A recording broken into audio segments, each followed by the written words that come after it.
Ano yan? Sobrang liit. Ayoko niyan. Sobrang liit. Uy, masyado mong ginajudge. Tingnan mo muna ang presyo. Oh, isa muna ibibigay mo. Isa muna, Check isa. price muna, check price. Small but terrible. Oh, grabe. Foliated, chocolate, bloodlit, celestial, moonlit, zombie, frozen, honey glaze. Oh my god, kompleto ata to. What the heck? Ito ba yun? May nagbigay din kasi sa akin nung last episode nila ito. Pero ano siya, 176 billion. Pero ito, check natin guys kung magkano. Check natin. Ito guys, tingnan natin Oh my god!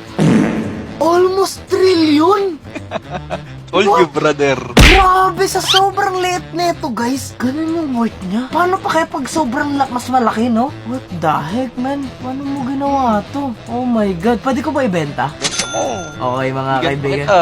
Uy! Bibigyan ba tayo sa mga kaibigan? Ito. Ito muna. Sige, sige. Ito muna, tignan natin ha. So mga kaibigan, yung pera natin, hindi na gumagano, nasa 320 billion. So pag binenta natin to, magkakaroon na tayo ng officially trillion. So okay, I want to sell this. Nothing to, ay naka-favorite pala siya. So ito siya.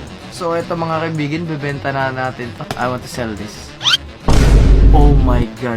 Officially mga kaibigan, meron na tayong 1.3 trillion. Pero sobrang layo ko pa sa ano mo, pero walang niya ka. Pwede ba yan? Paldo. Paldo guys, ito.